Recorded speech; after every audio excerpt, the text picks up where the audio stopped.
Hey guys, it's Brent within my head channel, and I'm back with another Kiss discussion video. And I have beside me and under me, I don't know if you guys probably have not seen these guys' faces too often because they usually stick to audio podcasts, but they are good looking gentlemen. They need to be putting these faces on YouTube because they're prettier than I am.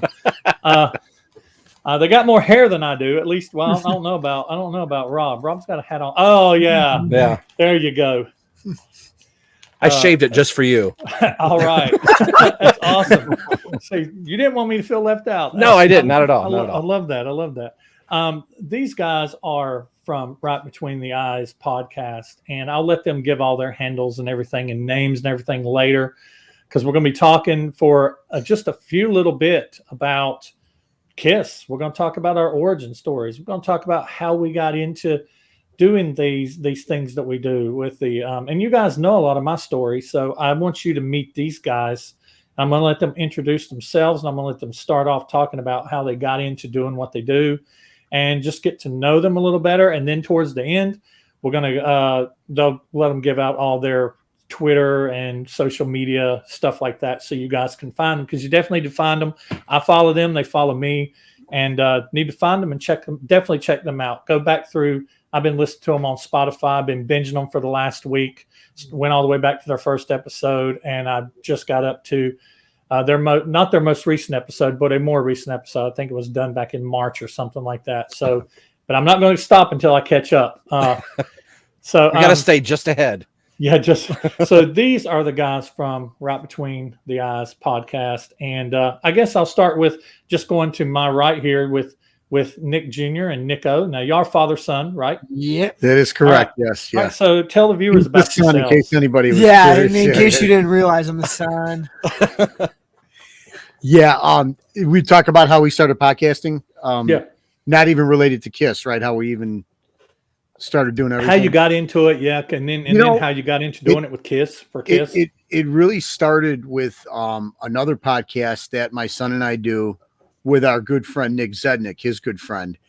They came to me back, I think it was like 2019, and wanted to talk about DC superhero movies because we're big comic book fans and we're big fans of the MCU and Batman, and the Justice League movie came out, and we were all kind of disappointed about it. So he approaches me and says, "Hey, remember Nick Zednick? He wants to know if we would go on this podcast."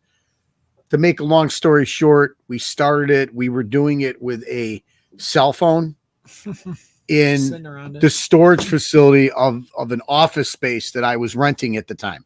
We would go there on Sunday nights. We would get coffee, and we would just sit and kind of talk about like our thoughts about Ben Affleck as Batman, Aquaman, all the stuff we did and didn't like. And I don't know, like fast forward about a year or so, maybe a little bit over the year, this pandemic hits, and it's really crazy.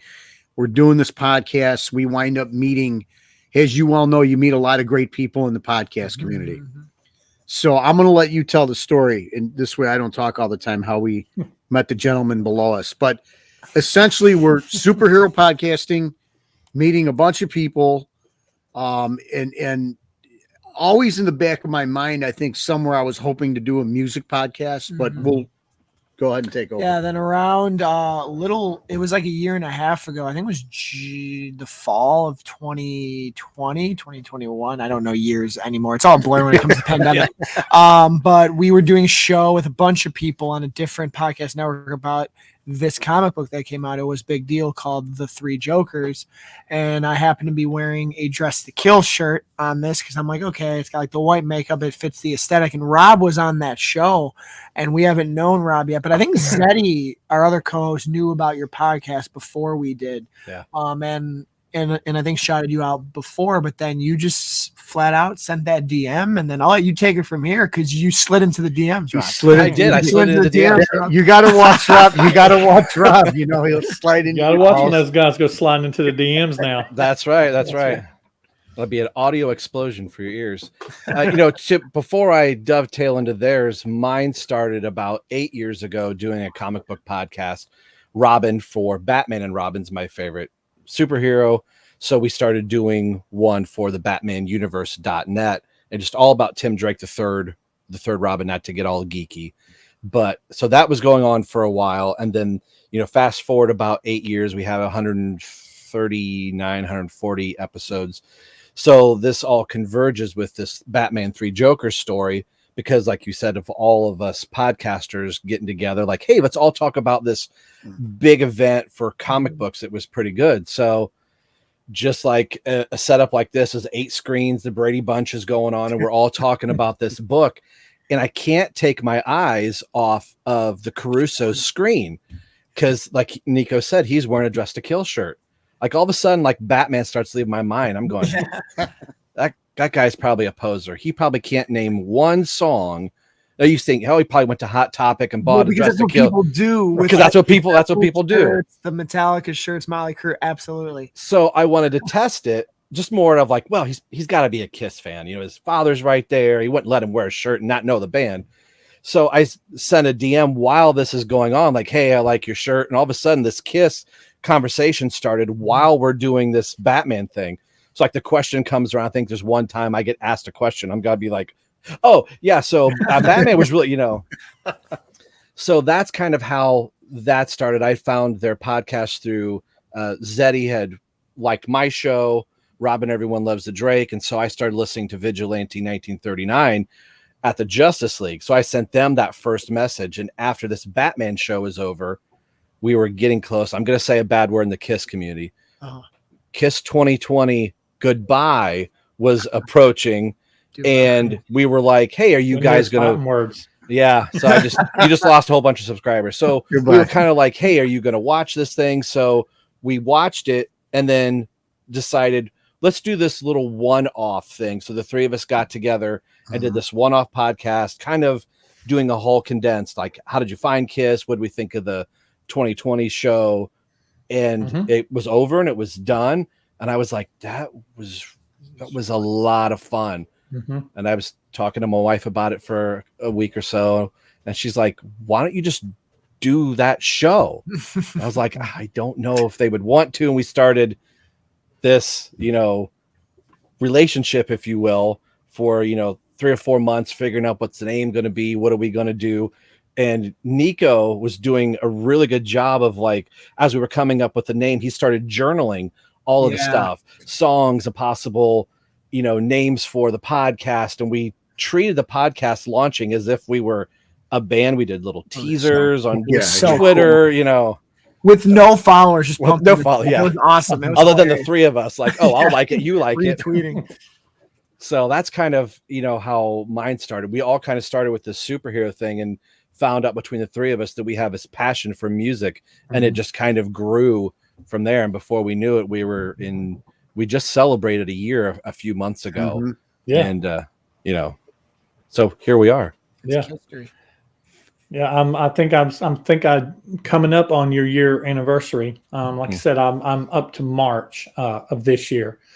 Yeah, and it's amazing how you just kind of stumble over people. And stumbling over people is exactly how I got my start in YouTube. I've been a Kiss fan, and we'll get to our origin stories in a little bit. But I've been a Kiss fan for a long time. And my viewers are probably going to go to sleep during this part because they know this stuff because I say it all the time. But so I started. I was telling Nikko before you came in that I listen to music at work. I listen to YouTube at work and just have it on.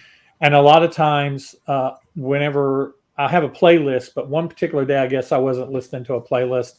And YouTube, just after it got done with a video, it started playing a Kiss album review of the same album I had just listened to. I can't remember what album it was to save my life.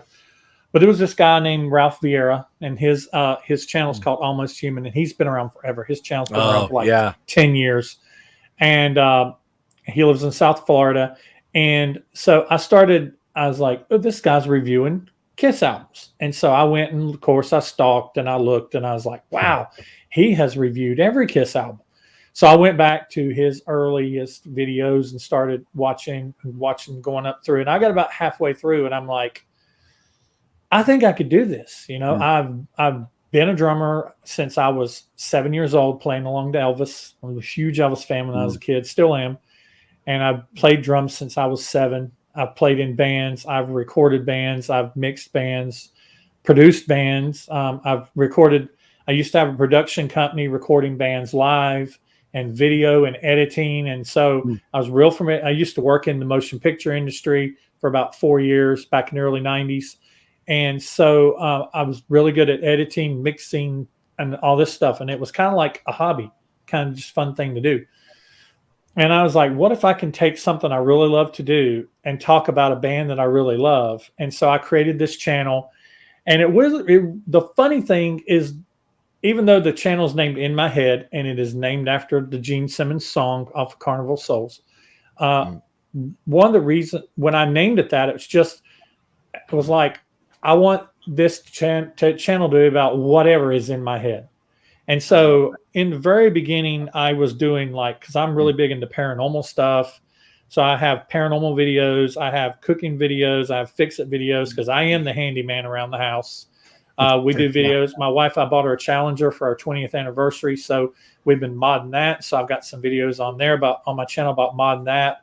But my channel is very much a primary Kiss channel. And I grew up in the 80s. So I love all these 80s bands y'all talking about.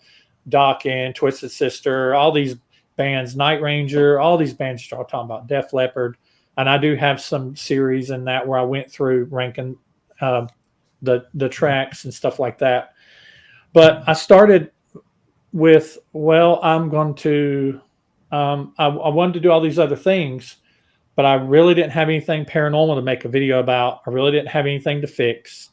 And the only thing I really had that I could do was I could listen to the first Kiss album that I've been listening to since I was 7 or 8 and review it and talk about the track. And I came up with this real nerdy system where I ranked the songs on a scale of 1 to 10, 1 being real bad, 10 being the best.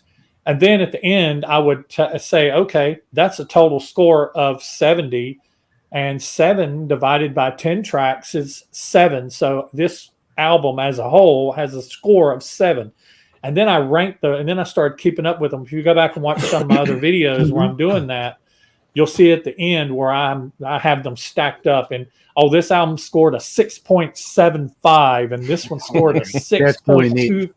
I mean, you're talking a lot of math, dude. Yeah. And somebody said, one person said, you have the nerdiest Kiss podcast, videos I've ever seen.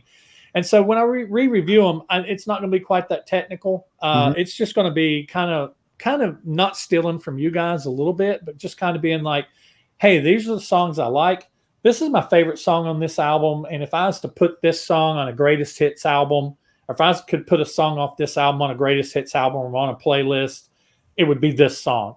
And if I could cut a song off this album, it would be this song. And if I could change the production or take a song off Rock and Roll Over and put it on this album, or if I could, take this demo that had never been done and slap it on this album, kind of like, how can I fix this album? So if this album needs to be fixed, how can it be fixed? How many tracks needs to be cut off of Hot in the Shade? Things like that. Things like that. 7. So 7, right? Yeah. So that's one of the things I'm going to be doing. But just throughout my, I was going to say career, but throughout my time that I've been doing YouTube, I've met some really cool people. Rick from It's All For You Demon. He's a cool guy. So cool. Go back. I have tons of videos with him. I burned Rick out on being my co-host. He is in so many videos with me. I met a DJ that's in Ohio. Her name's Carla. She's in a lot of videos with me.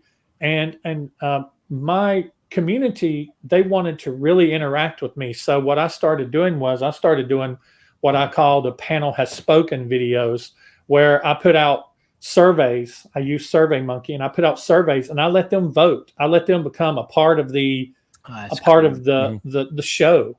And then I started the ones that was very commonly showing up. I'm like, hey, you want to be in a video? So I started putting my viewers in videos with me. That's nice. And it's been a real fun ride. I did kind of step away and take a break for a few months back in February because I've been doing it for going on 5 years. I'd been doing it 4 years at the time, and it was becoming a little bit of a job, and especially with my work and personal stuff that was going on, it was getting to where it wasn't fun anymore. And so I just kind of took a step away. But I don't think, I think my subscribers have still gone up during that time. That's great. My views did not drop. My subscribers did not drop. So my subscribers, I love they're they've been very loyal to me. They've been very good to me, and but that's basically my backstory. I got into it by listening to another YouTuber, and I've been doing it for going on 5 years. That's a great story, my friend. Awesome, man. That's a great show. And it's, you never know when you're going to meet awesome people like you guys. You never know when you're going to run into somebody else that you can be like, hey, we can collab together, and we can take what we've got going on, and we can put some things together, and we can help each other out, help each other grow, and make each other better, and learn from each other and things like that. So I really, really appreciate you guys taking the time to be on. One of the things I wanted to talk about, since we talked about our origin of how we got into podcasting or YouTubing, want to talk about our KISS origins. I always like hearing how somebody got into KISS. How old were they? What was some of their first experiences with KISS? What was some of their first memories? What was their first album? What's the first music video they remember seeing, if they were around during when MTV actually showed videos? So I guess we'll just start. Not me. We'll start with Nick again, because since he's got the deepest roots. Yeah, it's a great way of saying. For me, I was almost there, kind of from the inception, but for me, it just started. I was I grew up in a house that loved music. But the music that was always being played in my house was Frank Sinatra, Bobby Darin. My mom was a huge Barry Manilow fan. And I would often, when we'd be in the car, my dad was not a guy that listened to music in the car. But I used to love to go to the store with my mom. She'd have the top 40 on. And, like anybody at that time, it was Captain and Tennille, Fleetwood Mac, the Eagles. There you go, all that stuff, right? So I really dug music. I used to listen when I came home. We'd put on the local station or whatnot. So music, Frank Sinatra, all that stuff, the albums in the house. As a young boy, I was just transfixed by it. Lo and behold, I think it was like September, October of 75. There was a special called the Midnight Special on NBC. And I would watch these. I don't know if it's the first time I saw it. I think I caught it a few times. Anyway, it was a Friday night. My parents used to let me stay up late, and I happened to have it on. And these guys, lo and behold, KISS came on. And I'm pretty sure it was. I know Black Diamond was the last song. I'm just trying to forget what the first song again was. But she was second. Was second. I'm just having a blank. Anyway, was it Deuce? They come on the screen, and what show was that? What show the was Midnight that? Special. Midnight Special. Yeah. Midnight Special. Well, here's the thing too. You have to go back to my comic book roots too, because early in 75 is when I discovered comic books at the spinner rack at the local drugstore. So I discovered Batman, and then later Spider-Man, and then got into everybody. So I just remember, like, they came on, and I was just absolutely like mesmerized by what was going on.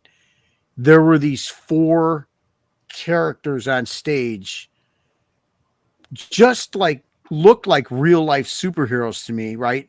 Trying to figure out who they were, but at the same time, what they were doing, drumming, playing guitar, bass, Paul singing, I was just like, I saw like the greatest thing I've ever seen. It was like the hell with Frank Sinatra, the hell with all the top 40 music. I'm like, what is this? Like, who is this?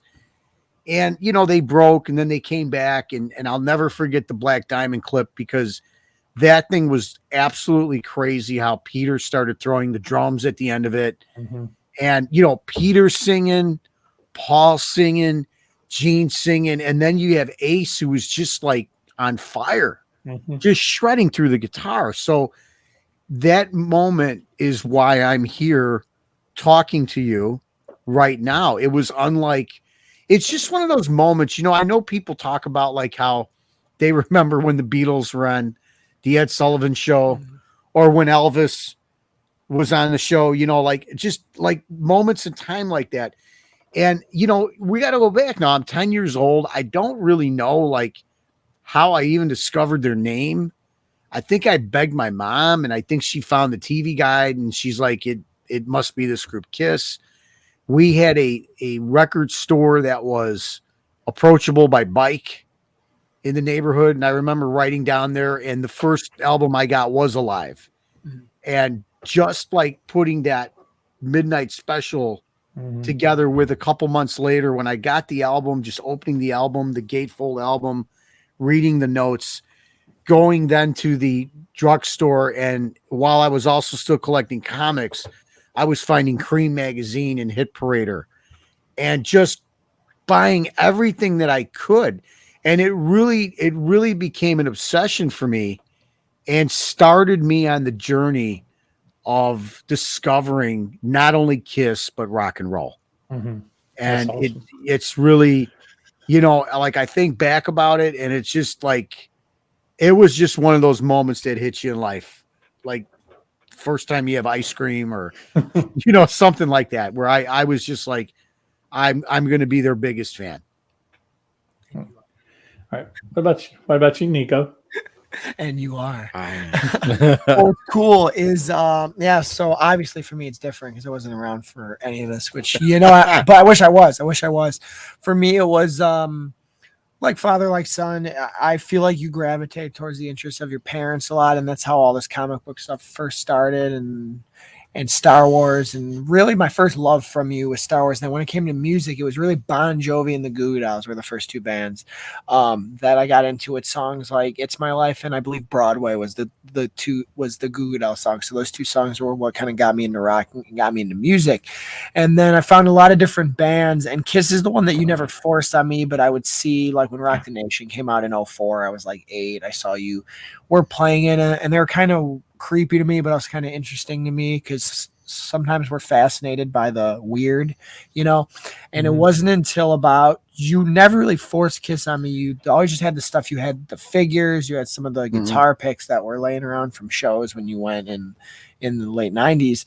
And I remember you were telling me when I was in this big music phase, this explosion of all these bands, it was like 2006, and that's when the Kiss Alive. You were what? You were 11. I was 11 when the Kiss Alive 4 CD box set came out. It was 1, 2, 3, and 4 were all on it, and it was in this like steel case. It was really cool. So I think that came out in October, and Kissology 1 was also coming out. So we got this thing. I had a Walkman at the time. It was like a couple of years before the iPods really started coming in, and the MP3 players were just on the crux. So I started listening to Alive and just fell in love with the music. And then at the same time, VH1 was showing a couple of the concerts that were going to be on Kiss Alive. So there's Cobo Hall from 75. There was the Budokan one, I think, from the Destroyer tour. And then there was the Summit from 77. And I remember just falling in love with those songs and those 4 live albums. I wasn't even listening to the studio albums. It was just the 4 Alive albums. And then I remember we were watching some of them, but one night you had to work, so I watched the Summit by myself for the first time, and they opened with I Stole Your Love, which is my favorite Kiss song of all time. And when that started, I'm like, wait, what is this song? And I went back, I'm like, oh, it's that one later in Alive 2. Yeah. So then it became, you show me all the bootlegs, us watching Rock the Nation, a lot of the instant lives from that tour. So really just diving into the band. And there was like a 3-year obsession that happened. And then we finally saw them on the Alive 35 tour in 2009. And I think that solidified it more than ever, because I do believe they're a band you have to really see to believe. So it was October, November of 2006. And then I think for Christmas that year in 07 or 08, you got me like a Rock and Roll Overture because it's my favorite album. I got the first 6 albums on CD. I think they remastered flooding my iPad, flooding the iPods and the iPhones were coming out. I was flooding it with those. Yeah. With with their music and everything. So that was really it for me. So it's funny. It's the way they were releasing some of their vault merchandise is how I got into them. It was the perfect time to get into them because there's so much stuff, both video and audio, and a tour coming up, which was cool. So that's mine. Does it yours eerily sound like what's going on now with Off the Soundboard, the band being out, all these anniversary releases? Like there could be somebody new at this moment discovering the band right now as an 11 or 10-year-old. 1,000,000%. It's got to be happening. So what about you, Rob? I guess I'm last. Mine is kind of broken up. It's segmented. I can remember, I don't know if I was in first grade, second grade. Somehow I think I had like the Dukes of Hazzard cards, Star Wars cards, and of course I think I had Kiss cards. I've told the story on the podcast that I must have been small enough that I could crawl underneath my bed and get up behind the headboard. So I had G.I. Joes and Star Wars, and then had Kiss cards and baseball cards. I must have left the cards out on the bed. Mom saw those and were like, nope, tossed them. And then it like fast forwards into like junior high and hearing all the Bon Jovis and Def Leppards. And I remember hearing Heaven's on Fire. I think if I back up a little bit, there was a public access TV that had like Carl Sagan on. There was a show called Nova, and there was one called 321 Contact. So I always watch it. It was always like science-based stuff. And this one was all about, the whole show was about light. And if you could still YouTube it right now. The light that they're talking about would be a concert light, how it reflects the different colors and all that stuff. And the stage that they used was the Dynasty stage. So you see the whole load out. So I remember watching that, and then that kind of went. So then you get to like junior high and start hearing the 80s stuff. But nothing really stuck with me. I'm like, nah, I'm going to listen to Bon Jovi. I'm going to listen to Def Leppard. There's this Guns N' Roses that's getting really hot right now. So I was listening to that. So really wouldn't be until my freshman year in 89, we had a Christmas in the Village, we call it, in the little town. So it's always the first week of December. And a buddy of mine lived out in the country and didn't get MTV and stuff like that. So I'd always tape the Headbangers Ball or the, top 20 countdown. And we would go to my house and just watch the VHS tapes. So it was really cold that Christmas event we had. He goes, let's go back to your house. We'll have hot chocolate. We'll watch MTV. He's like, let's go back to your house. I'm like, you just want to watch MTV? He's like, well, yeah. So I put in Headbangers Ball, and I think there was a premiere of a Bon Jovi video that night. That was the reason I taped it. Well, the third video up was Hide Your Heart. And we're like, whoa, that's pretty sweet. We watched the whole video. It was like this, conceptual piece, Johnny and Rosa on a streetcar named Desire. We're like, this is pretty cool. And then he was king of the streets. Tito was king of the streets. It was like, after that, he's like, we've got to go to town. Well, it's 9:00 back in 89. Stores weren't open 24 hours. So we had to wait till the following Sunday, drove in town to the record store, realized, oh, they're closed on Sunday. Went to school the following Monday. So after school, we drove into the record store and we each got Hide Your Heart, Hot in the Shade. And we listened to that. That's the only Kiss album we had. We just listened to it over and over again. A friend of mine in art class realized I had Hot in the Shade. He's like, all right, let me make you a real Kiss mixtape. He was kind of like turning his nose at Hide Your Heart, but he was like, this is your first Kiss album. You're going to remember this. And he made me a mixtape. And the mixtape, the first 4 songs were Radioactive, Speeding Back to My Baby, Charisma, and Talk to Me might have been like just completely random.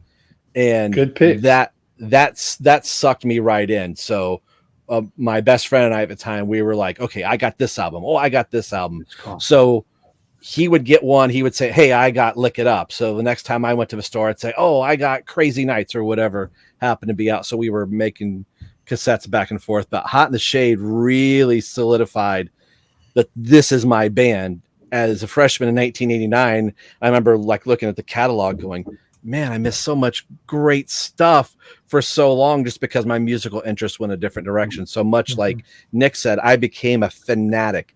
Any VHS tape I could get a hold of, any magazine, any poster, instantly went on my wall right away. So that's kind of my Kiss story. And it's funny. So listen how our four stories intermingle, but yet it's like they zig and zag at the same time. So I was an Elvis fan as early as I can remember. I was born in '69, and I was an Elvis fan. And I remember when Elvis died in August of '77. I was 8, and I cried. I remember laying in the living room floor crying when my mom told me that Elvis had died. And I was a big comic book collector. I collected, Superman, stuff like that. But I also collected stuff like Richie Rich and Sad Sack and Archie and all those kind of comics. And so the what is it, the Fantastic Four, and not only did I collect comic books, but back in the day they had these little. They were almost like a Viewmaster, not this kind of Viewmaster though, but one that would sit on the desk, and you could get these things. It was a record, and it would have these little. It was almost like a projector, and it would feed these little strips down into it, and it would display it on the front. And while it was playing the record, you also had a comic book that you could read along. It would display one of the pictures from the thing, and then you were actually hearing with sound effects and acting and stuff like that. You were reading along to the comic book, and I had several of those along with other comics that I had. And I collected cards just like you guys did. I remember collecting cards, football cards, baseball cards, collected Dukes of Hazzard cards, Three's Company cards. I remember all the ones of Chrissy. I would hide them. I would have to hide the Chrissy ones. I remember I hid them. We had these picture frames, the ones that was hinged, that was sat on the mantle, and I would shove my Chrissy cards in the back of those and keep them hidden. So yeah, because if my mom found them, she'd be like, "You shouldn't have this," and she'd throw it away. Yeah, because Chrissy was in a bathing suit and all this other stuff. So God bless the innocence back then of us. I tell you what. Yeah. And so Elvis passed away, and I was heartbroken. Well, you mentioned the drugstores. We had a drugstore. I did kind of like an origins video. It's called Brent Goes Home. If you go on my YouTube, I think I've got it featured right now. But I go back to all these places that don't exist anymore. The grocery store called the Little General, where I used to go get my Kiss cards and my magazines and play the Kiss pinball machine, and also play the Tron video game and all these other stuff. And that was where I got all my Kiss magazines.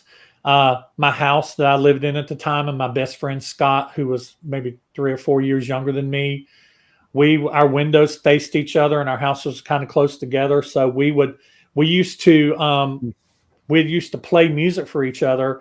We would open our windows up and put our stereo speakers in the window and play music back and forth to each other from our windows. Things that kids don't do these days. And I remember one night I had a boom box, and Gene Simmons. I'm getting ahead of myself, but this is a funny story. I told this before. Gene Simmons' solo album came out, and I got it on album, and I put my cassette recorder in front of it, and I played the beginning of Radioactive and recorded it. And then I went out and got outside his window one night when he was asleep, and I started playing it and scared the crap out of him, traumatized him. Stop him. What an intro, right? Yeah. He talks about that to this day. That's great. But and it's so. The way I actually became a Kiss fan was my grandma. She took me down to one of these drugstores. It was a drugstore that had like a malt shop in it and a short order grill, and they had magazine stands, and they sold records, and it's just like kind of like you'd see a Walgreens now, but maybe if Walgreens had a short order grill in it. And right inside, you walked inside, and there was the comic book rack, and there was like little record rack. And my grandma was like, my grandma was, she was heartbroken. I was a little 8-year-old Brent, and she's like, go pick you out a comic book or an album, baby. Go pick you something out. And so I went over, and I saw these 4 guys on the cover of this album, and they looked like superheroes. They looked like Fantastic Four, and it was the cover of Destroyer. I sat there and just stared at it. And I was just staring at it, flipping it over and flipping it back. And I was like, what is this? Yeah. And my grandma came up. She's like, you want that one? And I'm like, yeah. Yeah. She's like, okay. So she took it and she gave it to me. And I took it home. And I was opening it up and I was expecting to find a comic book. There was no comic book. There was none of the little strips. And I'm like, okay, this isn't what I think it was. So I put it on my 45. I put it on my record player and started playing it. And it don't start right off with music. It starts off with this, Yeah. and it starts off with this whole story, this newscast. Yeah. And I'm sitting here going, oh, well, I'm just listening to this. I'm just sucked in. I'm just at this point in time, I was literally probably facing my speakers, just like, because I used to do this weird thing. I had a little stereo system that had speakers about this tall, and I would lay on the floor in my room and put the speakers on either side of my head and just kind of lay there and look at the album with the speakers on it. I was like in my own little cave. And so then Detroit Rock City came on, and I was like, I'd never heard anything like that before. Yeah, because before that, most of what I'd heard was like Elvis and stuff. I'd never heard anything like that before. And I just remember wanting to, it was like an infection.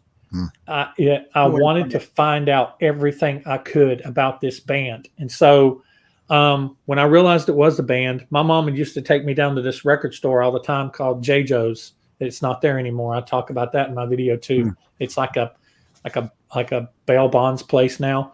But I go down there and I'd go in and I'd be like, you got any Kiss? And the guy's like, the guy behind the record store, behind the counter was like, oh yeah, they just had a new album come out. It just came out. It's a live album. And I'm like, what is it? And he hands me Kiss Alive 2 because this is in October. And so I go, my first two albums is Destroyer and Kiss Alive 2. And I'm just sitting here and I opened that gatefold up. And I remember looking at the back, looking at the blood all over Gene. And I opened that gatefold up and you see all the fire. And I sit there and I go home and listen to it. And it's like, it starts off with that. You want the best, you got the best. The hardest band in the world, Kiss. And it breaks into my favorite song of all time. Detroit Rock City breaks into that. And that's just the way Peter's drums, that, and I was just like, and they play it so much faster than on the album. And Peter's just, he's just going off. And so Peter is like, I just start playing like Peter. And so Peter was my first big influence when it comes to drumming. The Tommy Lee and other, Robert Sweet from Stryper and other bands like that would follow. But and that's when I really got into Kiss. And that was, like I said, in August of 77. And I was there for, Alive 2. And I went back and I was like, I've never heard these songs before. Or some of these songs I've never heard before. What albums are they on? And so I'd go into the store and I'd look at the back of the albums. And I'd be like, I don't recognize any of these songs. And I'd put it back. You remember, I'd never heard Alive. Never heard any of the first three albums. So I was like, oh, Love Gun. I'm going to buy this one. And then I come back a little bit. Oh, Rock and Roll Over. I'm going to buy this one. So Destroyer, Rock and Roll Over, Love Gun, Kiss Alive 2 was my first 4 albums I owned. And then my friend that lived next door, his uncle came over one day and he had bought Scott Alive. And he's like, dude, you got to come over. There's an album we've never seen before. And they look sick on the front of it. And so we go over there and I was like, I remember looking at Gene and being scared because I'm like, he looks so demonic. And Ace is like, Peter's, got his hands up and, that classic Peter cross sticks. And I was like, man, I've never heard any of these songs. These aren't songs on any of the albums I have. And so that's when I went back and I discovered the first 3 albums. And then I was there for Double Platinum, the solo albums, and Dynasty. Dynasty was the first album I bought with my own money. I would go around and collect bottles and cut yards. And I was like 10 or 11 at the time. I'd go around and collect bottles, and that's what I'd use to buy my albums, save it and buy albums with or buy magazines with. I'm like you, Nick. I'd buy any magazine I could find. If it said Kiss on it, I bought it. I bought the cards. I bought the Don Russ cards. You remember these? Yeah. Those? Oh yeah. Yep. I mean, I bought those over and over and over. And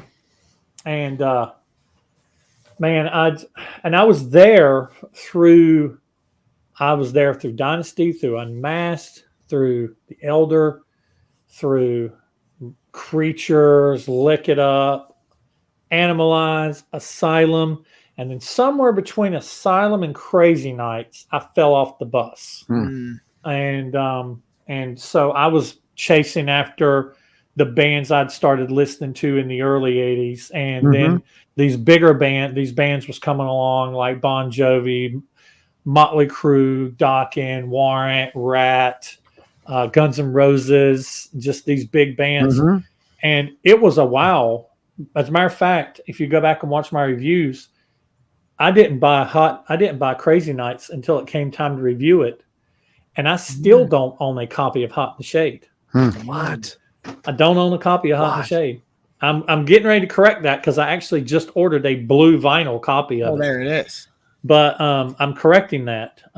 But it's funny how to see albums that were so influential to people like Rob and people like Rob reminds me. There you go. There he is, man. Rob reminds me a lot of Rick because Hot in the Shade and Crazy Nights, and that is Rick's era from It's All For You Demon too. YouTube, like y'all be like bed bugs in a rug, man. Because y'all came in about the same time, the same era, the same, friend that you did things with. Like, we all had that friend, a lot of us did. And, his was Dan, mine was Scott. You had your friend too that you shared your kids' experience with. And so it's real cool. It's that phrase that goes on now, if you know, you know. I think Kiss is one of those bands that a lot of people don't get. But for those of us who do, if you know, you know.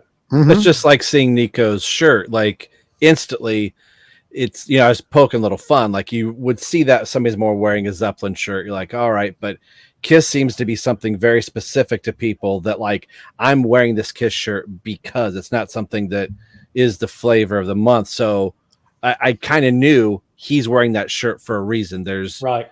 So you put, a couple Kiss fans in the room, regardless of what era you came in, you're going to find common ground somewhere very, very easily. Oh, very yeah. quickly. And it's like a tractor beam. Like I can go to Walmart in this shirt in my Eric Carr from. That's a great shirt. I love that shirt. From Click Tea Shop. I can go walking around in Walmart in this.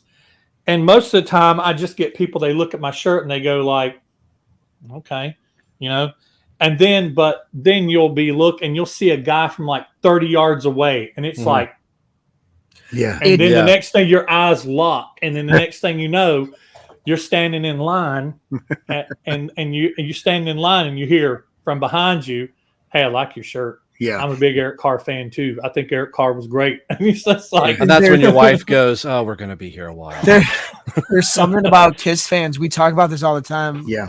Like Rob said, it's not like those same couple bands that just put out those graphic tees. When you see a Kiss fan, when you meet a Kiss fan, it's special. And like, we're big comic book guys. We see the Marvel, DC, Star Wars shirts all the time. But when I see a Kiss shirt, like you said, Brent, it's something you turn your head and you think. I was just at Lollapalooza here in Chicago. That's where we're from. I was just there all 4 days.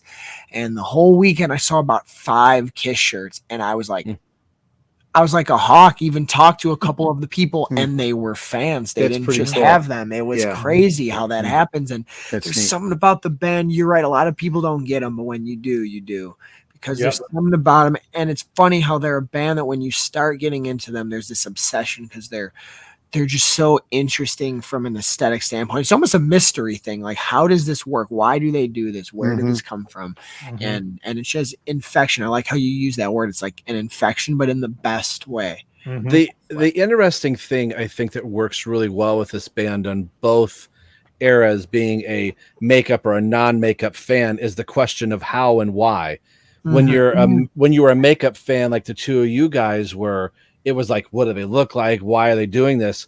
I came in to where they're not wearing makeup, and it's this mystique. It's this thing that's almost untouchable. Like there's no way they're ever going to put the makeup on again. So for me, it was Carr and Kulick, or Kulick and Singer was my era, and never dreaming.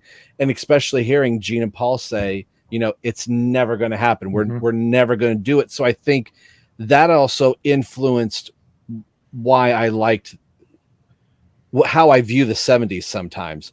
Mhm. That maybe because Gene and Paul were, I shouldn't say negative, like they always just downplayed it. They were always we're right now, and the past is good. It's what got us here, but it was something they never entertained. So I didn't start gravitating towards the 70s for a while because it was almost like not that they weren't favorable on it, but it was just something they didn't want to talk about necessarily all the time. They had no problem playing the songs from it or talking about Mhm. how great Destroyer was, but it was always what Kiss was doing at the moment.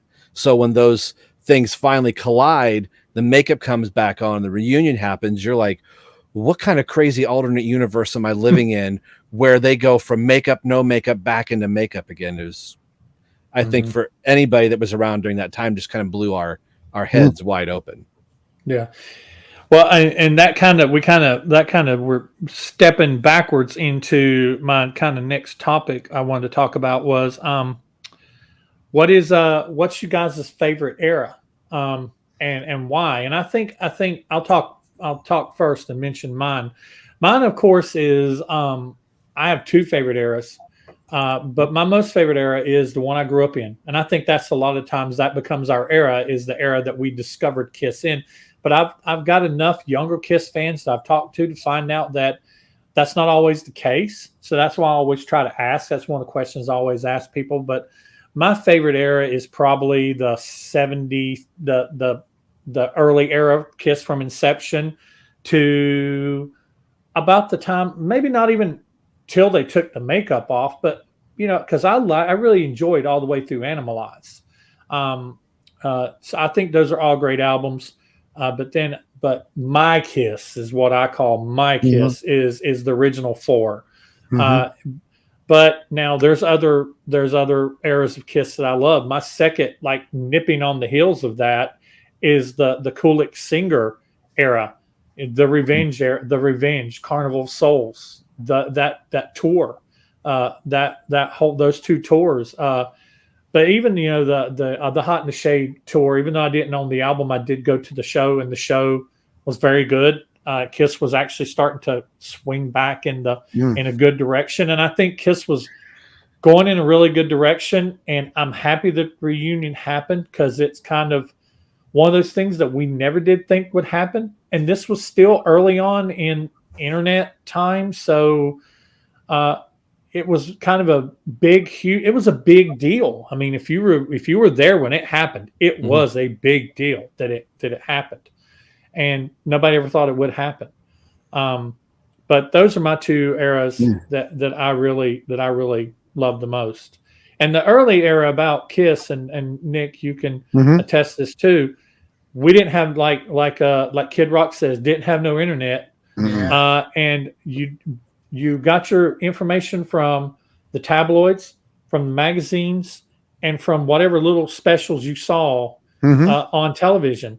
And there wasn't a VCR, so if you missed it, you missed it. And so Kiss, they didn't have, you didn't know what they looked like. You got little snippets of their Mhm. faces in 16 magazine or whatever when they do an article, and Gene would show the bottom of his face or the top of his Mhm. face, or Ace looking through the cards. I can still see that picture Yeah. burned in my eyes looking through Yeah. the little cards. You see his one eyeball.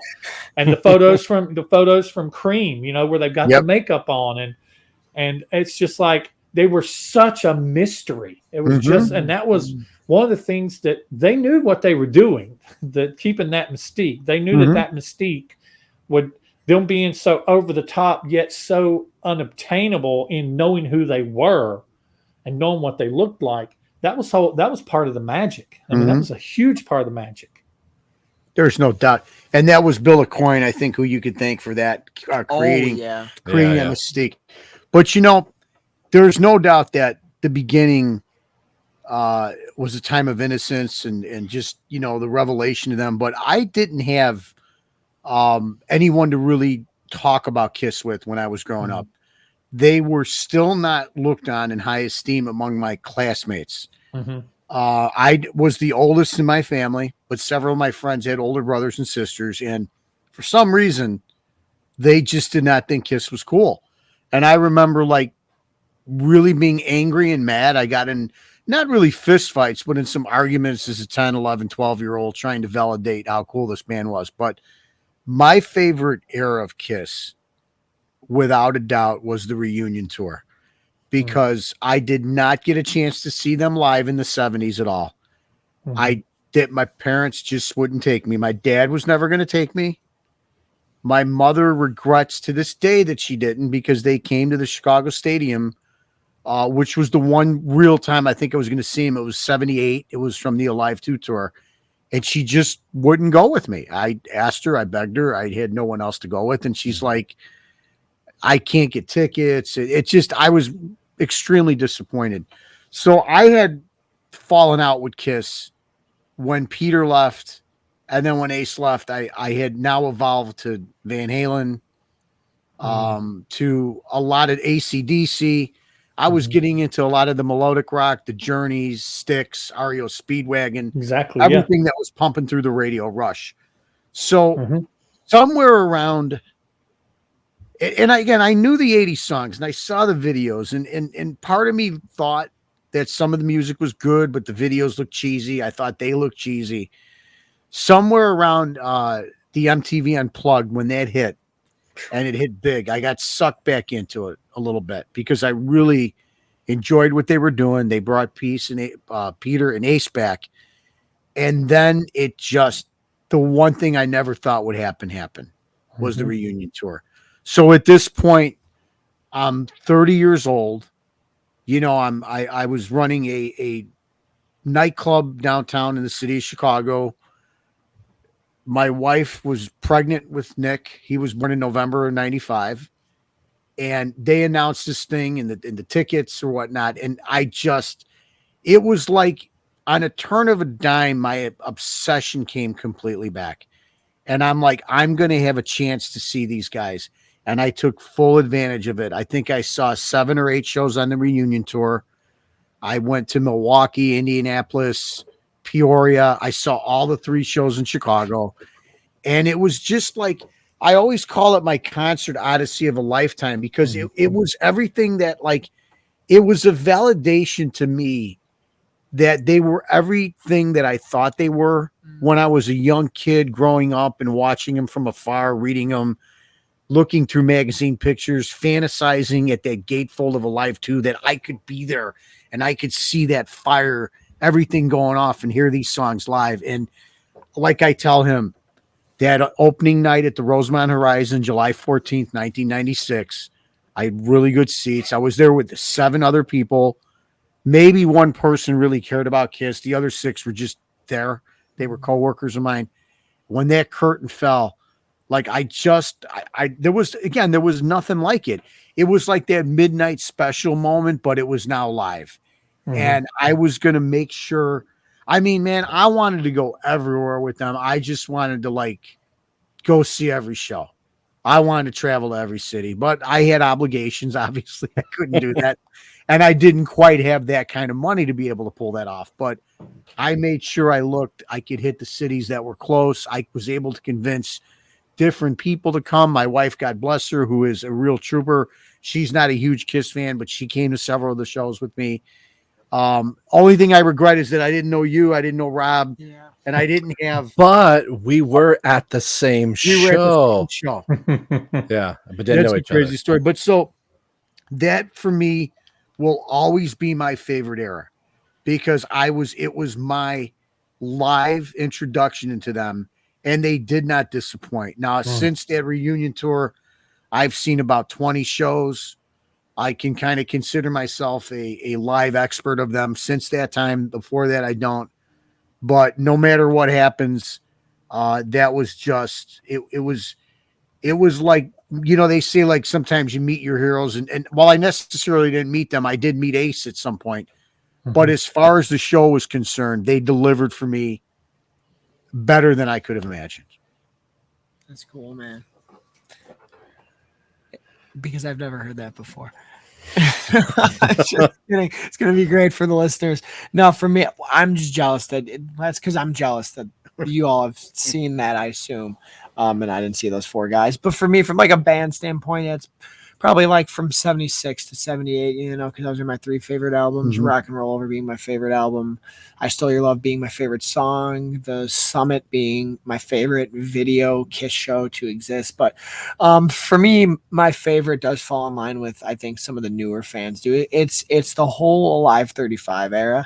And that's because not only is it the first time I saw him, so I'm clearly biased. I'll never forget that. We just talked about it on our last episode. But it's because it's the first time I ever was like vehemently like tracking set lists online because they were changing it a little bit. We bought our show of the Instant Live. We bought a couple more. They were on a bunch of talk shows and stuff. So that was really, and then we saw the show, and then Sonic Boom came out. So I got to experience a new Kiss album myself as a fan at the time. So that's my favorite era because it was an explosion, but it was also finally seeing them. So really finally seeing them is very similar to you, but also all the stuff that was coming out and the fact that I actually got to see them for the first time and then bring it with me home and get the second half of the show almost a week later and to be able to relive it in my head and my iPod and stuff. So that was my favorite era, was Alive 35. And then that lasted really until Hottest Show on Earth because we saw him again like 2 years later and like Third Row, which was also unforgettable. So that whole span. And then I won't lie to you, I mean, the end of the road's been fun. And this because we have Rob in this era. Yeah. And now you, like we're so it's hard to not really pick this era right now because it's been the most we didn't have a Kiss fan till Rob, and now you, and now all these people in the beautiful community. So that's seeing them 7-8 times and still not really having anyone else to experience it with, and now we have a whole show about it. So it's hard not to, it's actually hard not to say right now. But it would be Alive 35 for me. But then for a band as a whole, it's that late 70s because those were really when they're on the top of the world, and it shows in the music and the aesthetic. Yeah, for me, I mean. We say 3 generations of Kiss fans. I'm the one in the 80s and 90s who came in and Hot in the Shade. Yeah. You know, Eric Singer is there's enough Eric Singer stuff floating around behind me, and I'm drinking it out of an Eric Singer cup tonight.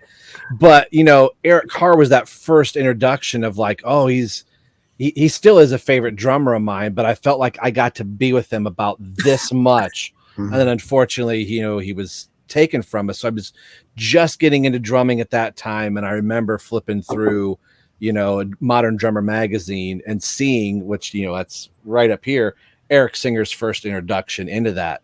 So hearing he was going to be in the band, I pulled that issue back out. I'm like, oh, it's the guy from Badlands, Alice Cooper. Oh, he played with Paul Stanley. So I kind of got to have both Erics. So I begged my mom when I got, you know, the Hot in the Shade album. I wanted to go see it. She goes, you're a freshman in high school. There is no way I'm going to let you go with a bunch of high schoolers that we don't know to Toledo to go see. Mom's like, and especially to go see Kiss.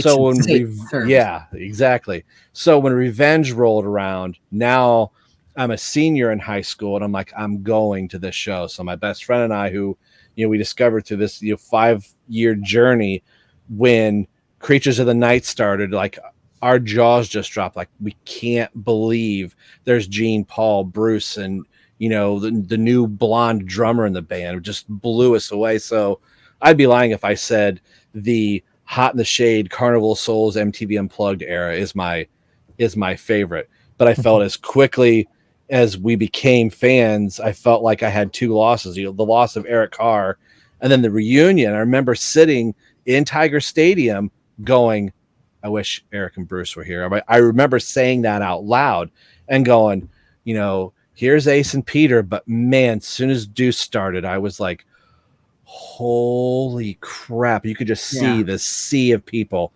And as much as I loved Eric and Bruce, all of a sudden I was like, I get it. I can get why the people from the 70s were saying, you don't understand this band. Like when we were saying earlier, when you know, I felt like I finally knew at that moment, like what this band is.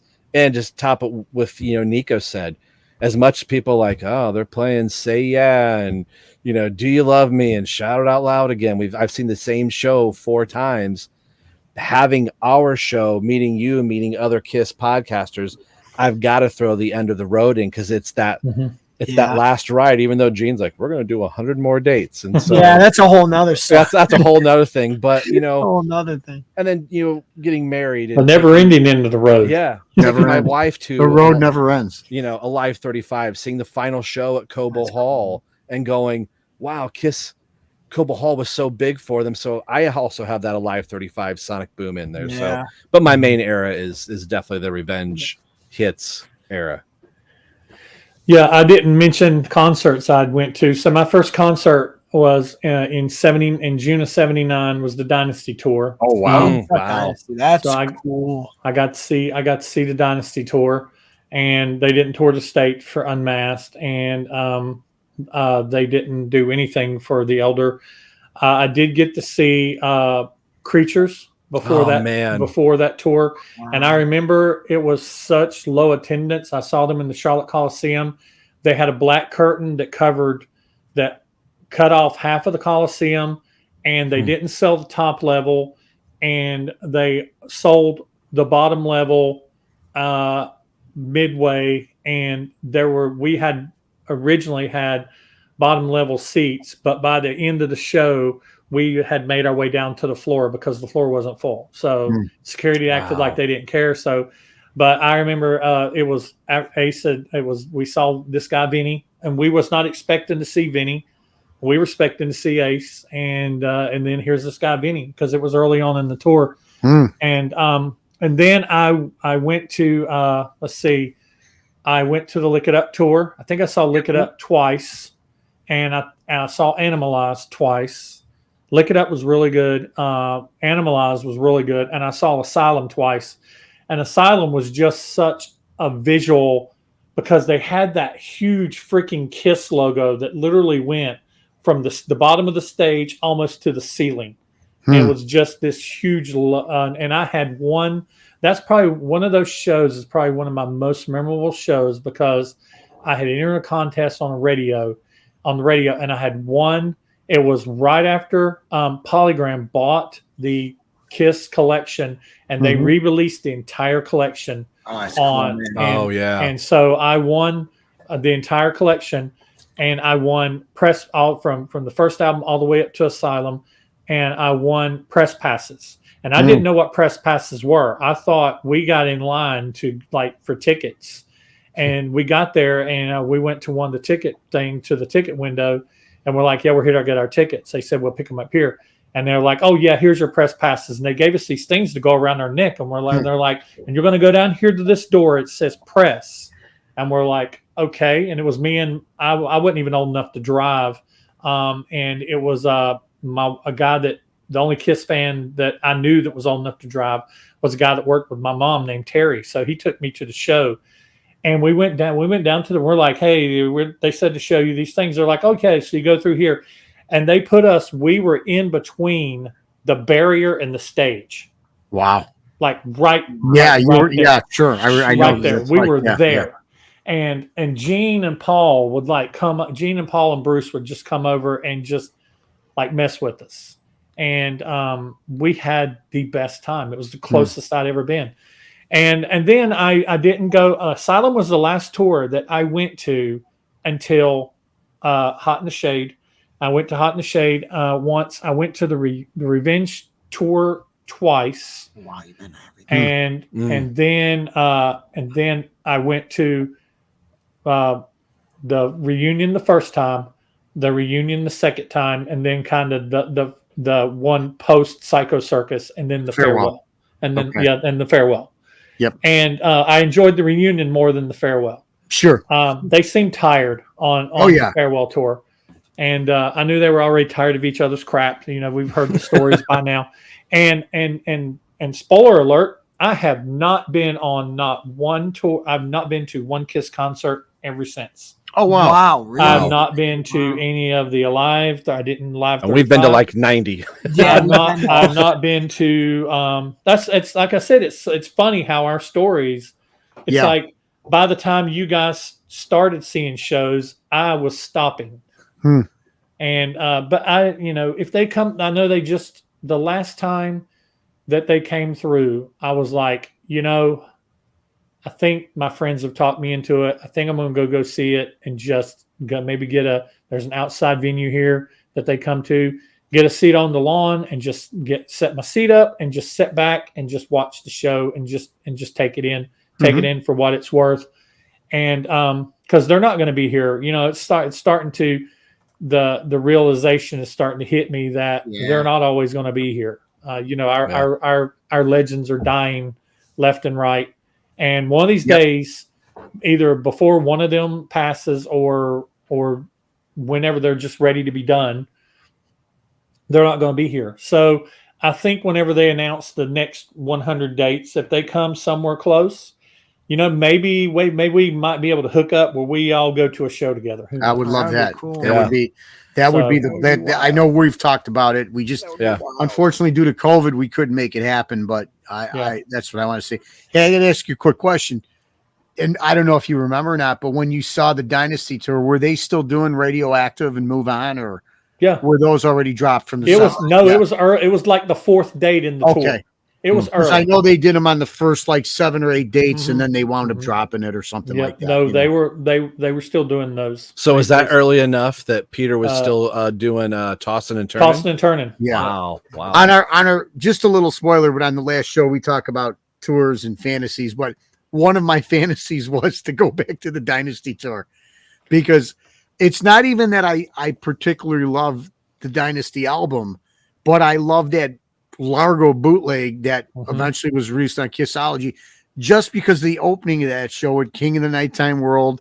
I love when they go into Radioactive and Move On.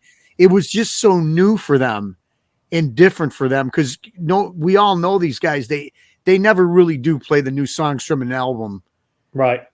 Since that time, post right. I would say Revenge, right? Yeah, I mean, Revenge even with Psycho Circus, they played a couple songs from it. They didn't play.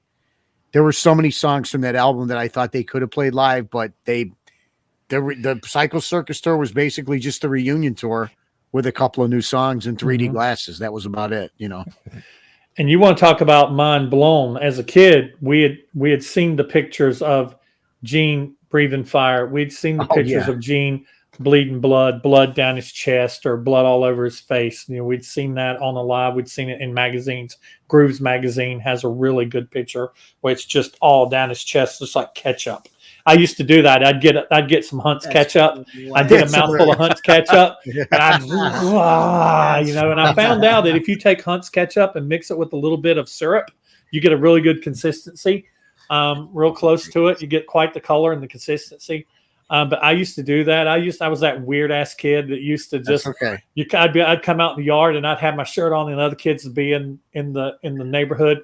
We didn't have fences back then. So it was just this long string of houses that the backyard was just one big backyard, and we'd play football and soccer and kickball and stuff out there, kick the can at night, stuff like that. And I'd come out and I'd have a mouthful of syrup and ketchup, and I'd come out and I'd just be like, I was all over the place. That's fantastic. But you never tried to do the fire, though, did you? I hope you're. No, I never tried to do the fire. He's out there in the back. Well, yeah. Why do you think we have this nice haircut? Yeah, exactly. Yeah, no hair. The Dynasty tour was the first tour that Gene flew into the rafters on, and so he's sitting there and he does. Talking about mind blown. So he had already done Blew the Smoke for Firehouse, which. Firehouse is one of my favorite songs, but we'll get into that another time. And he comes out and he does this thing, and I swear the way he was doing it from my point of view, and my little 10-year-old brain probably put some extra frames in there, but it's literally like he had his head back and blood was just coming up out of his mouth like a fountain. And then he does that and he stands there and he's got his arms spread like this. And the blood's just all down his chest and everything. And all of a sudden, he just kind of does his legs like he's going to jump. And he just goes up into the ceiling. And my mind was just like, God, he can fly. He's a bat. He can fly. Yeah. You didn't see the rigging or nothing like that. Just as a kid. Cool. Yeah. And I just remember thinking, God, he can fly. Gene can fly. That's the first time he flew was on the Dynasty tour, and he's been doing that, off and on since. But Yeah, that's awesome. See, like I said, I was talking about in our chat that we could just spin off in all kinds of conversation. Oh, So kind of leading into got a couple. I'd say we make this. I was going to plan on this episode being about an hour and a half, or about an hour Sure. and 10 in now. Okay. So what is it about the band that keeps you coming Mm. back for more? Well, I think it's easy for me. It's just they're so intrinsically in my being because I discovered them as such a young fan. Mm-hmm. And It's your so DNA. It's in your DNA. yeah, they're the soundtrack of my life. And I can't think, listen, I love Eddie Van Halen, and I love Van Halen, and I love Journey. And musically, first of all, I think they don't get enough credit for how good they are musically, but there are several other bands that I think obviously are better musically and that I will probably go to in certain moments. But Kiss 2 it's the characters, it's who they are, it's where they came from, how they've persevered. They've had more ups and downs than a roller coaster. And then to be so triumphant and still here.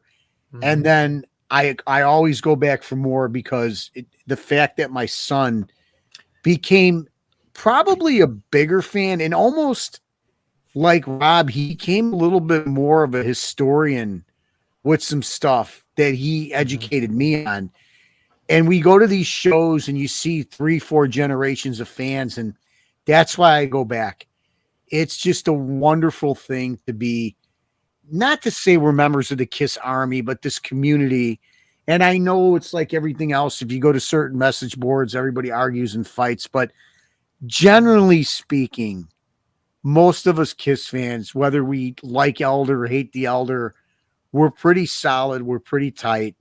And the one thing we could hold on to is that it's a unique kinship with this band than other bands. And yes, they milk us for their money. yeah. And yes, they do a lot of Yeah. stuff, but I'm so forgiving of them because of what they've given me and the pure joy. And I think I really don't know that anything else has matched that.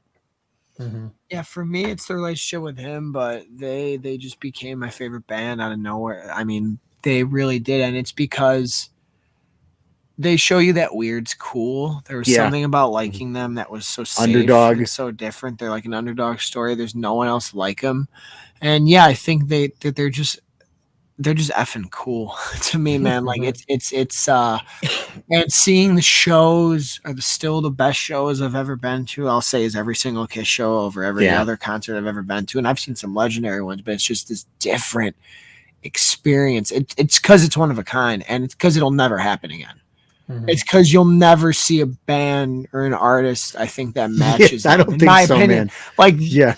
like there's artists that do some crazy stuff now, but just with the way modern music is, and which I like a decent amount of it, not all of it, but there's just no one like Kiss. There's just not a single thing like Kiss, and that's what keeps me coming back, and it's going to keep me going until if they do 100 shows. We're right by a bunch of different states, probably going to see a couple of them. Yeah. That's just one of them. I think so. Which means I'm gonna have to see him do You Love Me second to last again for some reason. I don't know.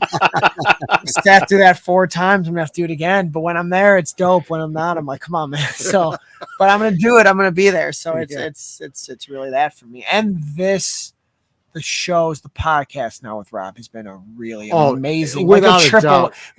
It's been like the best. It's been not like a the second icing on win. the cake. It's It's been like almost the like best, like third triple win Right. that you could ask for in terms of being fan. one other thing I want to say too, it's not even like we've evolved now too, where like it's just like, you're proud to be a Kiss fan, and I don't care. Like I proclaim it loudly. We podcast about it. Like there's really not that I don't even want to say shame, because you were never ashamed to be a Kiss fan, but it's just universally, I think, accepted that they're pretty damn cool.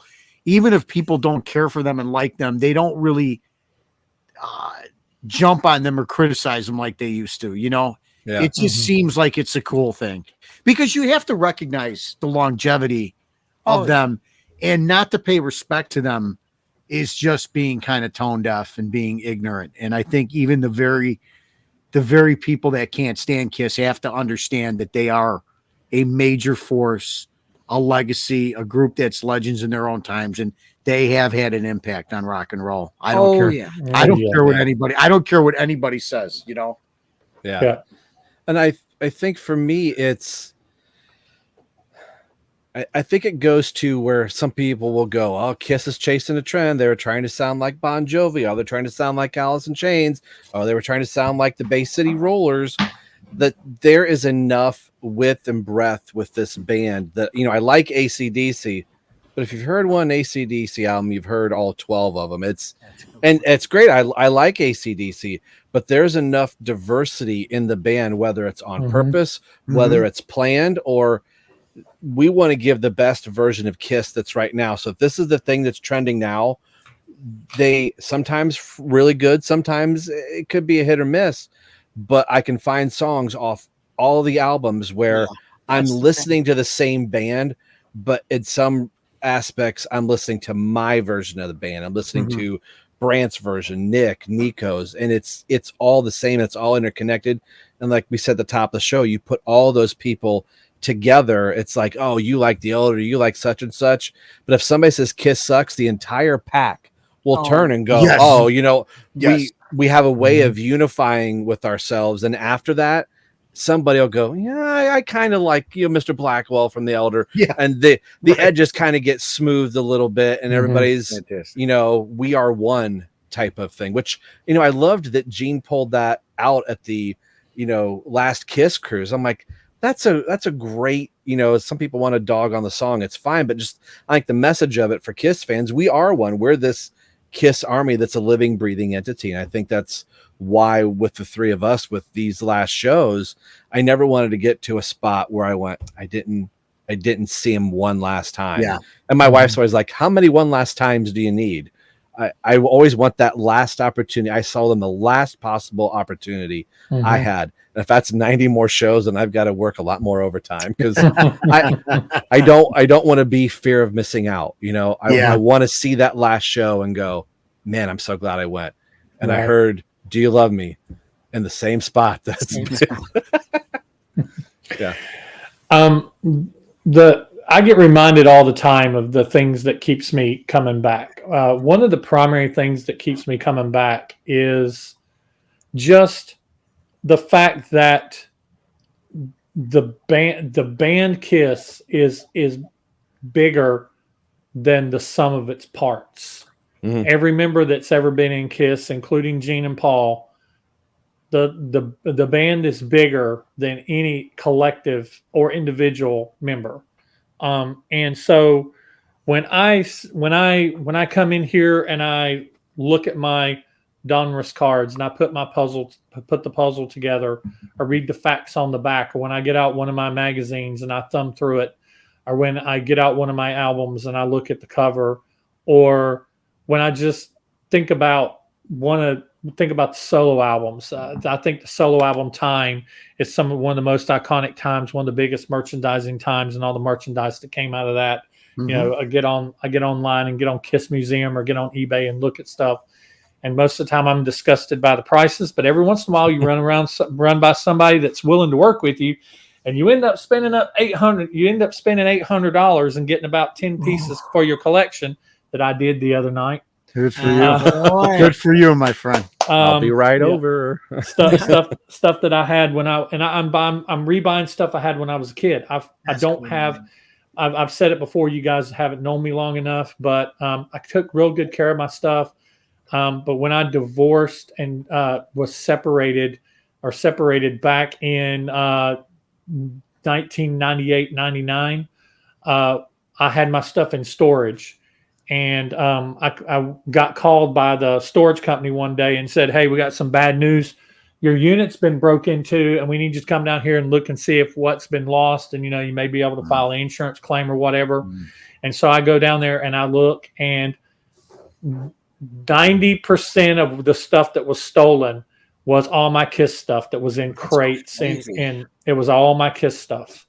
And it was right after the reunion, somebody knew what it was. I don't know if they saw me putting in or whatever. I don't know if it was an inside job. And I was like, I can file a claim, but I'm not going to get out. I'm not going to get back. Yeah. I'm not going to get that stuff back. And Yeah. I'm definitely going to get out of it what it was worth to me. So that's what I've kind of done over the years is since I started my YouTube channel, I've started buying the little things that I had at one point in time. The only thing, I only have two things out of my original collection. One is it's somewhere upstairs in the walls in one of the storage bin in the walls. I can't find it. I got to get up there and go through, dig out a bunch of stuff and find it.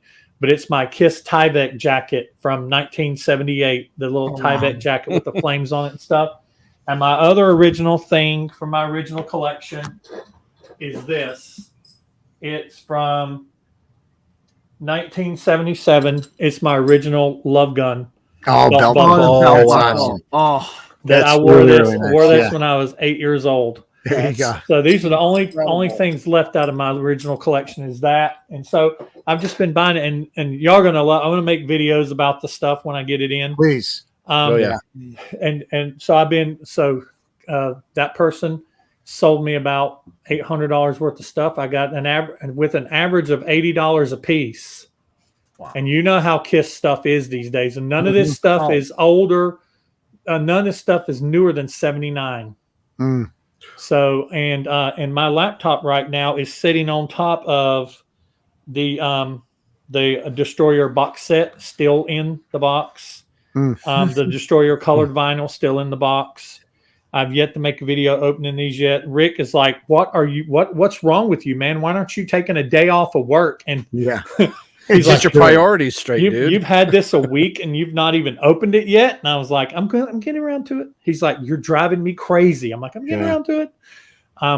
But then the other things, the intangible things, like for example, I was cutting grass the other day and I was going through you guys' 4-part about the Destroyer box set. Yeah. And y'all were on the last, I was telling Rob about this. Y'all were on the last one and I was cutting my grass.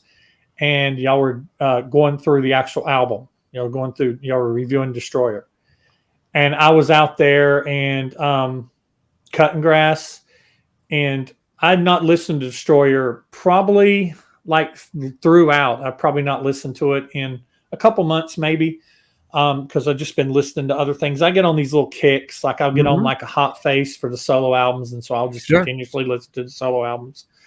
And but man, y'all were talking about it, and then y'all hit King of the Nighttime World. And even though I love Destroyer, but it's true what y'all say about. So I wish I could be in a podcast with you guys because I was like, I'm finding myself. I will be like, y'all say something, I'll be like, that's right. And they also such. I'm like, wait a minute, who the hell am I talking to? We can hear you, man. But when you talked about, I think it was Nick that said it. You talked about how. Detroit Rock City and King of the Nighttime World are We Are the Champions or We Will Rock You and We Are the Champions. Yep. They're those bookmark songs that it's whole lot of Living, Loving, Made and whole lot of Road, whatever it is. Those two Led Zeppelin songs you hear together all the time. It's the two Green Day songs you hear together all the time. Yep. It's like those two songs after the car crash, you need to start hearing Ace making that siren. To me, it's like my conceptual is like, okay, they crash and here comes the siren. Yeah, absolutely. It sounds like a siren to me. And you do conceptualize through that whole album, and they did a great job on that. But it's just in those things. It's like, and so what was the very next album I listened to? I listened to Destroyer. And it's just because, and when I listened to it, it was like I was hearing it for the first time. Yep. Getting the goosebumps about different songs and when they start playing and just you hear stuff and I'm out in my yard and I'm like driving on my thing and then Peter starts doing this roll and I take my hands off my wheel and I'm just out there just driving on. I probably look like my neighbors are probably the dude's listening to music again. But yeah, that's great. And Kiss it's almost like a fountain of youth, man. It keeps you young. Oh yeah. That's a great point. It's a great point. It really is. It really, especially for those of us who have been in it for a while, regardless of how many shows you've seen or whether you've met them or not, or how much merchandise you have, or whether you collect vinyl or whether you don't or whatever, it really just listening to them, it I think it makes you better. It just makes you better. Makes you a better person in a lot of ways. And a lot of people, they just don't get it, but I don't want everybody to get it. It's kind of like a club. Yeah, No. I don't want It's better to everybody have get it how it is. It's better to have it how it is. That's one of the greatest analogies you just gave about Kiss, is that I don't want everybody to get it either. No, I don't. I'm very comfortable with this nice group of people that we have all across the world, right? We are one, like Rob says. I love your analyzation that we may bicker and fight over songs or whatever, but nobody else can come into our circle and push us around, because then we're going to stick together and we're going to tell you get out. And I don't want it. And Kiss is so timeless that you're right. You know, when you look at somebody like, you know, I'm 57, and you know, they're so timeless for me. And there's a lot of other bands that are too, but once in a while I'll listen to some music and I'll be like, that's a little dated, or I think of a band and it brings me back to a time. But there's something about these guys that they just remain relevant, and like it just doesn't go out of style. I mean, they're still in the freaking makeup, man, and it's still relevant. It just has never left, right? We're talking, it'll be 50 years essentially in 2023. They're going to, you know, and who knows what they're going to do for the 50 year, what they're going to come out with, but we're talking 5 decades here. You know, only the greats last that long. You know that. It's not everybody. You know, I look at the last music of 20 years and think, who's going to be around in another 30 years, you know? And so you're right about that. We don't need bandwagon people coming and jumping on it, because it's a birthright. You have to earn it, you know? You got to pay your dues with Kiss. Yeah. And they persevered. I mean, they persevered through lineup changes. I mean, some bands, they lose a member or two, and that's it. You know, Kiss is, I mean, Paul and Gene and I mean, really, like I've heard you guys say this before, and I sometimes more modern Gene and Paul sometimes, you know, again, this kind of falls into our last little subject. Favorite and least favorite things about the band. Well, I can tell you that my favorite thing about Kiss is the way Kiss makes me feel.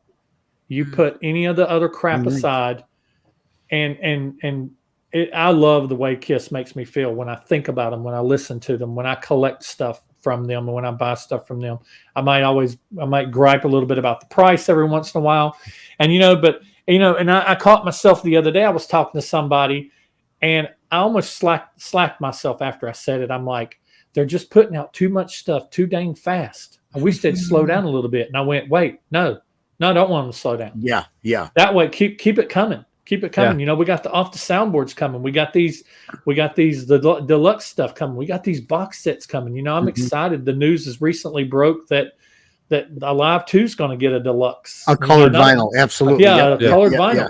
I'm sitting here going, I think it'd be really cool if they do a picture disc, and it's got the iconic photos, the 4 iconic photos. You got that Gene on one side, flip it over, and it's Paul. Yeah, and it's Ace on one side, flip it over, and it's Peter. And I would love that.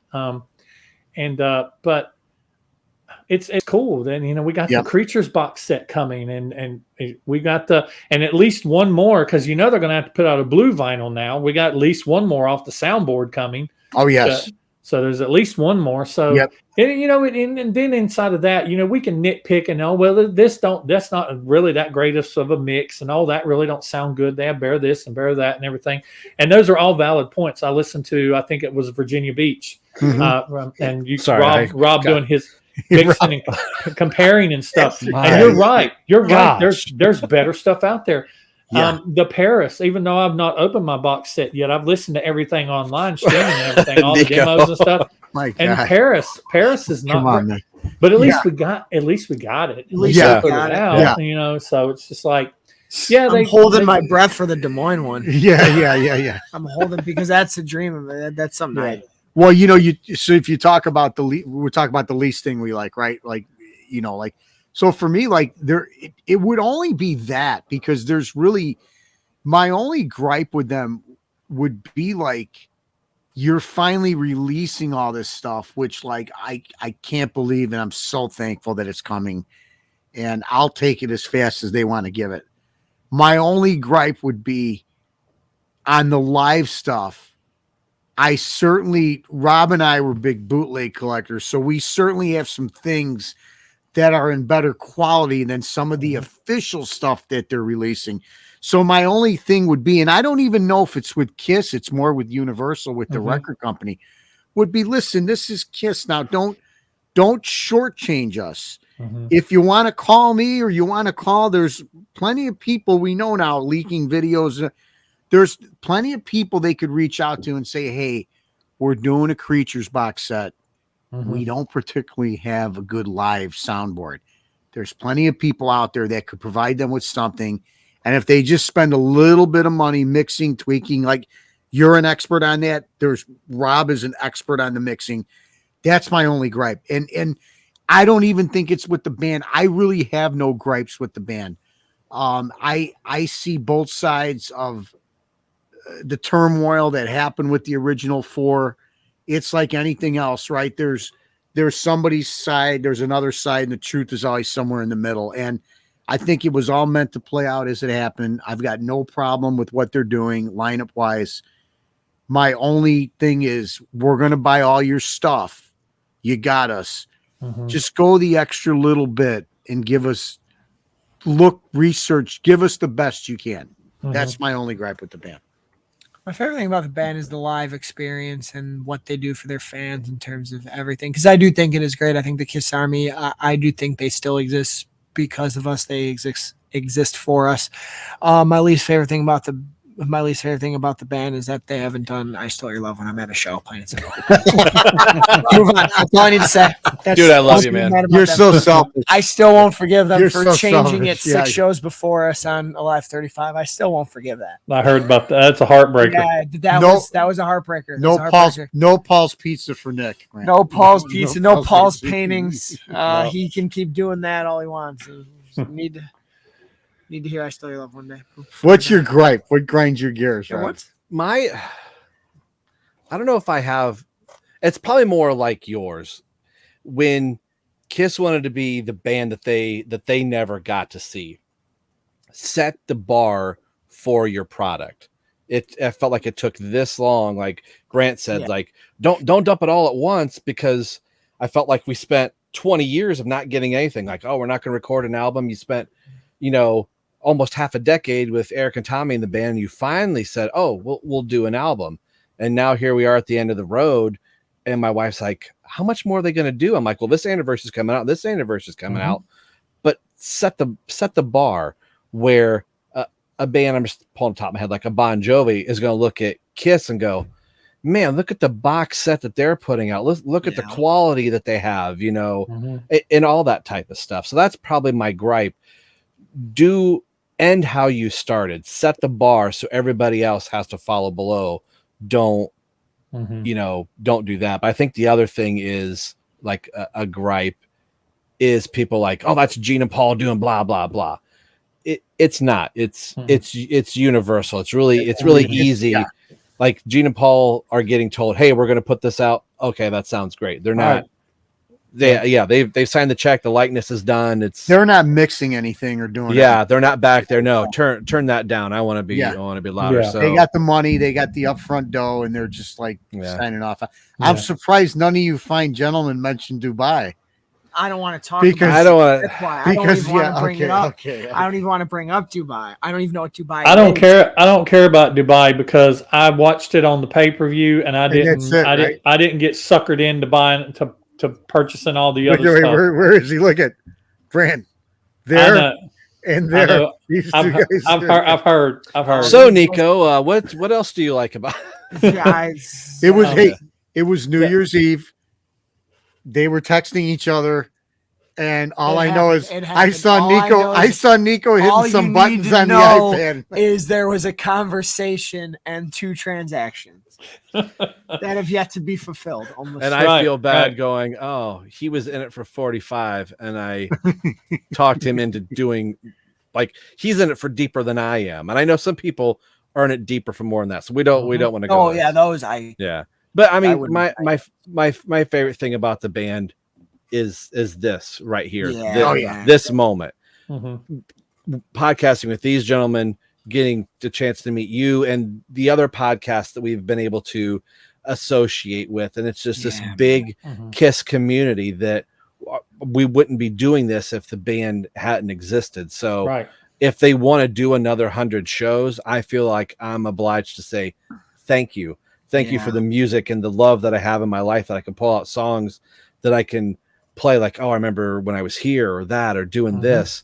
And the friendships that I've made because of that show are going to carry long after the band is done, that I'll be able to say, hey, remember in 2022 when we did this podcast, we were on a video chat late into the evening, and I don't care about work in the morning because this is the moment that I'm in, and it's all because of KISS.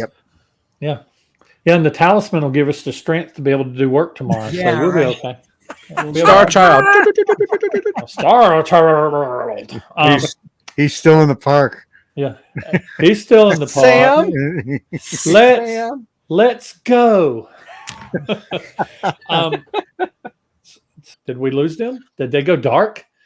They went dark.